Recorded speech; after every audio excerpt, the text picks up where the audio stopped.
আসসালামু আলাইকুম। Urmi kitchen blog চ্যানেলের পক্ষ থেকে সবাইকে স্বাগতম জানিয়ে শুরু করছি আমার আজকের নতুন ভিডিও। আশা করছি যে যেখান থেকে বসে আমার এই আজকের নতুন ভিডিওটি দেখছেন সবাই খুব ভালো আছেন আলহামদুলিল্লাহ। সকালবেলায় হাঁস মুরগিগুলোকে ছেড়ে দিয়েছি। আজ আর আলাদা করে ছাড়িনি, সব একসঙ্গে ছেড়ে দিয়েছি। অনেক ঠোকাঠুকি করছিল মুরগিগুলা, আর অনেক চেঁচামেচি করছিল যে একটু বেলা করে যে ছেড়ে দেব সেটার আর উপায় নেই, ছেড়ে দিয়েছি। আর হাঁসটাকে একদম ঠোক দিয়ে কোথায় দিয়ে দিল, ও তো আর কাছেই আসতে পারছিল না। আর এই পাতি হাঁসগুলো ওদেরকেও ঠোকাঠুকি করছিল, খেতেই দিবে না মনে হচ্ছে। এরপর তো এক এক করে সবাই কিন্তু খেয়ে নিচ্ছে। আর এখানে যে প্রিন্টের দুইটা মুরগি দেখছেন, এই যে পাতি হাঁসের পাশে আর ওইখানে, তো এই দুইটা কিন্তু আমি কিনেছি। ওরা কিছুতেই যেন পোষ মানতেই চাইছিল না।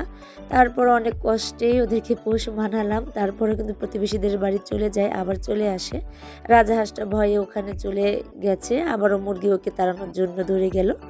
তো এই যে সকালবেলায় একটা ব্যস্তময় দিন, হাঁস মুরগিকে নিয়ে যে কি একটা অবস্থার মধ্যে পার করি কি যে বলবো।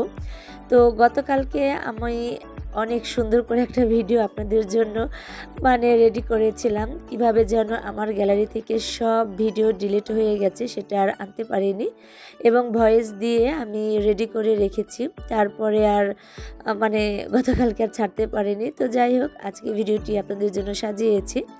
আমি তো বিল্ডিংয়ের ভিতরে চলে এসেছি লাইটগুলো বন্ধ করার জন্য। মুরগিগুলো আবার চলে এসেছে খাওয়ার জন্য।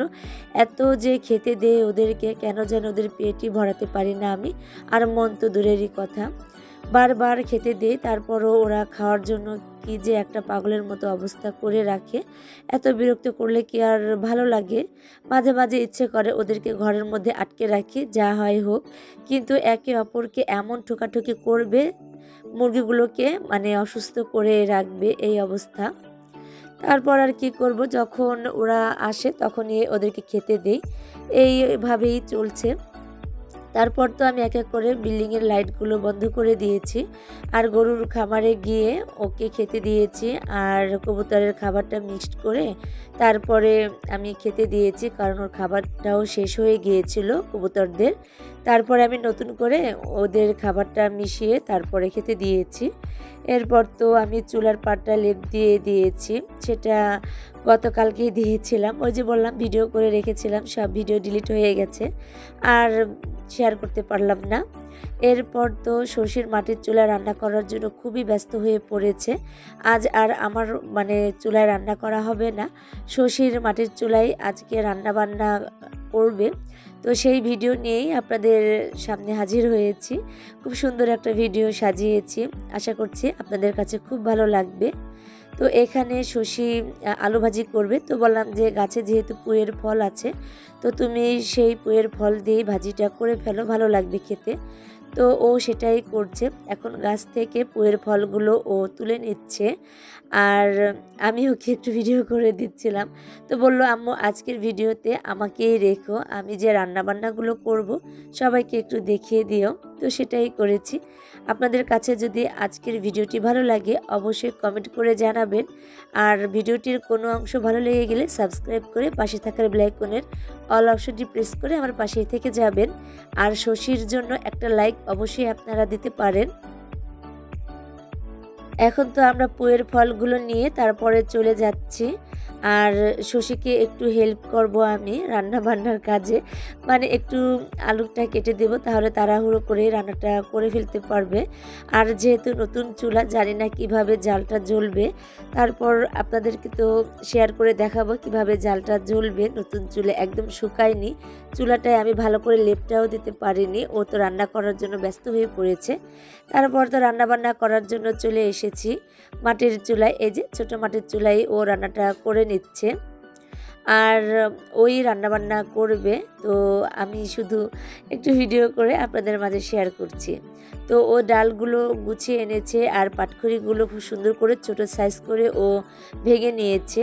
চুলাটা কিন্তু দেখুন এখনও কিন্তু ভিজে আছে। তো বললাম যে এখানে তো রোদ এসেছে, একটু সরিয়ে নিয়ে গেলে ভালো হতো। তো বলল যে দেখি কি করি। তারপরে চুলাটা কিন্তু একটু সরিয়ে নিয়েছি। ও এখন চুলার জালটা এই যে ধরিয়ে দিয়েছে। তবে ভয়েসটা যেহেতু পরে দিচ্ছি আপনারা দেখেই বুঝতে পারবেন যে কত সুন্দর এই ভিজা চুলায় কি সুন্দর যে জালটা জ্বলছে, কি বলবো। তো ভেবেছি আরেকটা চুলাও বানিয়ে নেব। তো এখানে কিন্তু একা একাই চাল ধুয়ে তারপরে দিয়েছে, পানিটাও কিন্তু ও দিয়েছে। আমি শুধু একটু আলুটা, পেঁয়াজ, কাঁচামরিচটা কেটে দিয়েছি। তো এখানে সব কিছু রান্নাবান্নার জন্য রেডি করে নিয়েছি। আর চুলার জালটা কত সুন্দর জ্বলছে দেখেই বুঝতে পারছেন। আমাদের গৃহিণীদের তো রান্নাঘর থেকে কোনো ছুটিই নেই, মানে রান্নাবান্না করা থেকে তো একদমই ছুটি পাই না। মনে হচ্ছে এখন একটু ছুটি পেয়ে গেছি। তার মানে যেহেতু ছোট চুলা হয়েছে, এখন রান্নাবান্নার কিছু অংশটা শশীই করে নেবে। তো ওকে বলেছি সকালে রান্নাবান্না কে করবে, তো বলল যে আমি খিচুড়ি রান্না করে তোমাদের খাওয়াবো। তো আমি বললাম তাহলে তো ভালোই হয়, আমি রান্নাবান্না থেকে একটু ছুটি পেয়েছি। তো তুমি রান্নাবান্না করলে আমি একটু অন্য কাজগুলো কমপ্লিট করে নিতে পারবো, তাহলে আমার ক্ষেত্রে কাজটা একটু সহজ হয়ে যাবে। এমনিতেও গ্যাসের চুলায় ও কিন্তু খুব সুন্দর করেই, মানে ওর যখন যেটা মন চায় তখন সেটাই কিন্তু তৈরি করে ও নিজেও খায়, আমাদেরকেও খাওয়ায়। সেটা তো মাঝে মাঝে আপনাদের সঙ্গে শেয়ার করি। তো এখানে রান্নাবান্না রেডি, ও তো রান্না করছে। পুয়ের ফল দিয়ে আলু ভাজি করে নেবে, পেঁয়াজ কাঁচামরিচ কেটে দিয়েছি, লবণ হলুদ একদম পারফেক্ট মতোই কিন্তু সব কিছু দিয়েছে। তারপর আর কি করব, চলে আসলাম ছোট জায়ের রান্নাঘরে, দেখি ও কি রান্না করছে। তো খুব সুন্দর করে ও আলু ভেজে নিচ্ছে, মাছ ভেজে নিয়েছে। তো ও নাকি আজও এগুলো বোনা করে নেবে আর লতি রান্না করে নেবে। তো এখানে কিছুক্ষণ সময় কাটিয়ে এসেছি, তো দেখছি ভাত বলক এসে গেছে খুব অল্প সময়ের মধ্যেই। আর এত সুন্দর যে জাল জ্বলেছে, চুলার পাটটা একটু শুকিয়ে যাচ্ছে। এই চুলাটা কিন্তু একটু ফেটে গেছে, যদি একদম শুকিয়ে সাদা হয়ে যেত তাহলে চুলাটা কিন্তু ফেটে যেত না, কিন্তু ওর যে আর তর সইছে না, ও রান্না করেই ছাড়বে। তাই আর কি এই আয়োজন। তো ভাতে বলক এসে গেছে, বললাম ও ভাত মনে হয় হয়ে গেছে। আমি বললাম যে না, ভাত হয়নি, হতে আরও সময় লাগবে, একটু অপেক্ষা করো, তুমি মনে হচ্ছে ভাত রান্না করতে ভুলে গেছো। এমনিতেও কিন্তু গ্যাসের চুলে ভাত রান্না করে, কিন্তু মাটির চুলায় এই প্রথমেই রান্না করছে। তো আমি কিন্তু ওকে একা ছেড়ে দেইনি, পাশে কিন্তু বসেছিলাম, তা না হলে ও কিভাবে কি করছে। তো একা তো আর ছেড়ে দেওয়া যায় না, হাল তো আর ছাড়তে পারি না, একটু ধরে রেখেছি। এরপর দেখেন মুরগিগুলো এসে মানে কি যে একটা অবস্থা করে ফেলছে, মানে একদমই শান্তি পাচ্ছিলাম না। এদিক থেকে এসে এটা ঠোক দিচ্ছে, ওদিক থেকে এসে জ্বালাতন করছে, তো খুব খারাপ অবস্থা। এরপর তো ভাত তো হয়ে গেছে, এখন ও ঠিকা দিয়ে দিচ্ছে। ও কিন্তু একাই ঠিকাটা দিয়ে দিবে, ও কিন্তু পারে, আমি কিন্তু ঠিকা দিইনি, ওই দিয়ে দিচ্ছে। আপনারা দেখুন ও কত সুন্দর করে ঠিকা দিয়ে দিচ্ছে।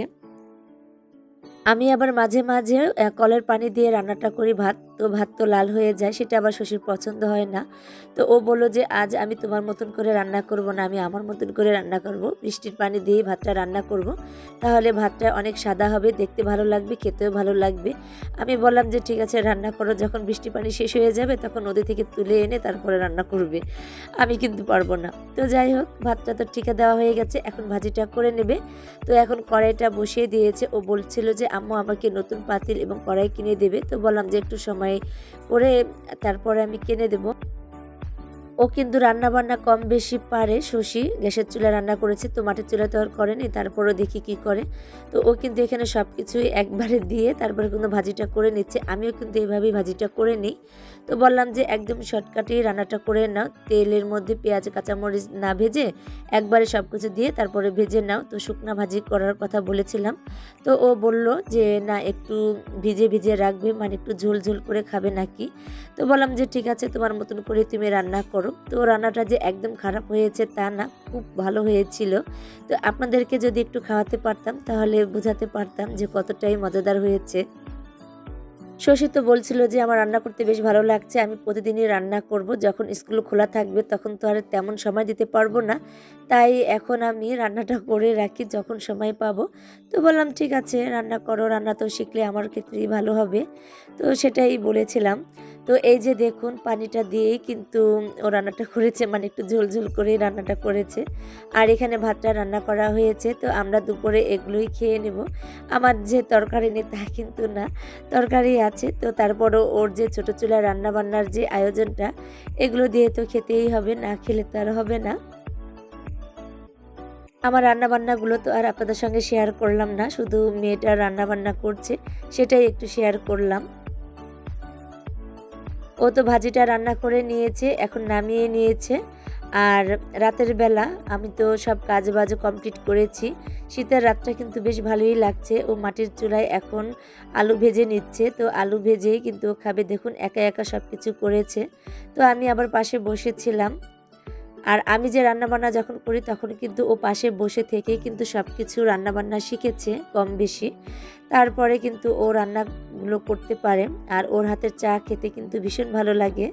তো বললাম যে মাঝে মাঝে একটু চা বানিয়েও খাইয়ে দিও আমাদেরকে। তো বললো যে পারবো না, আমি এখানে চা বানাবো না, আমি গ্যাসের চুলায় চা বানাবো। তো বললাম তোমার যখন যেটা মন চায় করো, কিন্তু সাবধানে কাজ করবে। তো এখনও এক এক করে আলুগুলো ভেজে নিচ্ছে, আর আমি একটু ভাজা পোড়াটা খাচ্ছি না আপাতত। তারপরও ও যেহেতু ভেজেছে একটু হলেও খেতে তো হবেই। ছোট মেয়েটার আবদারটা পূরণ করলাম, ওর ইচ্ছেটা আজ আমি পূরণ করলাম। ও যে রান্না করতে চেয়েছে ছোট চুলায়, তো ছোট চুলায় রান্না বান্না করার যেই ওর ইচ্ছেটা ছিল সেটাই পূরণ করতে পেরেছি। ও খুশি, আমরাও খুশি। তো যার জন্যেই এই চুলাটা বানিয়ে দিয়েছি। সে এখন এক এক করে আলুগুলো ভেজে নেবে, আর ওর আলু ভাজতে ভাজতে আজ আমি আপনাদের কাছ থেকে এখানেই বিদায় নিয়ে নিব। সবাই ভালো থাকবেন, সুস্থ থাকবেন, এবং আমার ভুল ত্রুটিগুলো অবশ্যই ক্ষমার সুন্দর দৃষ্টিতে দেখবেন। কেমন লাগলো কমেন্ট করে জানাবেন। আজ এ পর্যন্ত, আসসালামু আলাইকুম।